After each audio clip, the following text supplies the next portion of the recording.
So working with the phases of the moon is really powerful for manifesting. And when we look at the different phases of the moon, it's like a guide of like what to do and when to really help us stay in the flow. When we think of the new moon, that's the beginning. It's the beginning of the cycle.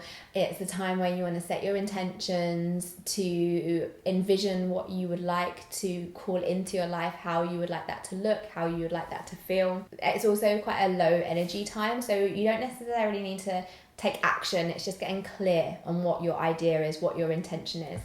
And then when the energy of the moon starts to build and we start to see that crescent building in the sky, we are in the waxing phase of the moon. And that waxing phase of the moon is when we start to take action, whether it's applying for a job or downloading the dating app or opening up a bank account for something, like a savings account to save up for something. It's really taking action. Then when we come into the full moon, it's a powerful time for illumination.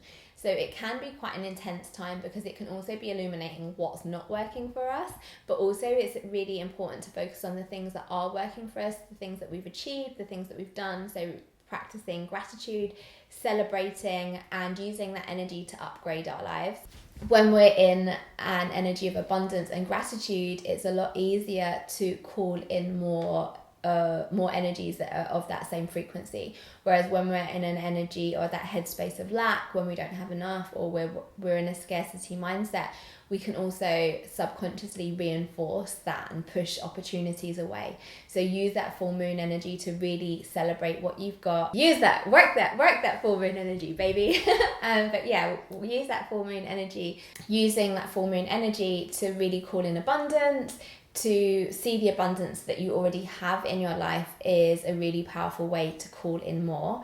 So what you could also do is like do little incremental upgrades. So think full moon energy, how could you upgrade your life? Whether it's chucking away all of your pants that have got holes in them, cleaning out your makeup bag, like upgrade your life in a little sort of simple way like that. And whatever way that comes up for you, like maybe what you're manifesting and calling in. It doesn't necessarily mean you've got to spend loads of money, but it could just be like a little tweak, or tidying up your house could be an upgrade. After the full moon, its energy starts to wane, and that's when we start to see less of the moon in the sky again.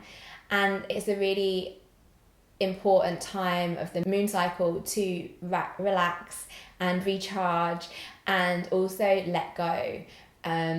Letting go of things that no longer serve you. If you want to have a declutter at home, if you want to chuck away that jumper that you've been keeping with your exes, if you want to reprogram any limiting beliefs that you have, this is a really, really potent time where we are letting go to make space for what we're calling in. A lot of the time people are trying to manifest something and get really frustrated that it's not coming to them, and a lot of the time it is because there isn't space in their life for it. So use that waning moon energy to let go and create space, declutter, so that you're ready again for the new moon phase to set your intentions and to start that cycle again. So so the different phases of the moon really show us like when there is time, when it's time for us to take action, when it's time for us to rest, and when it's time for us to reflect.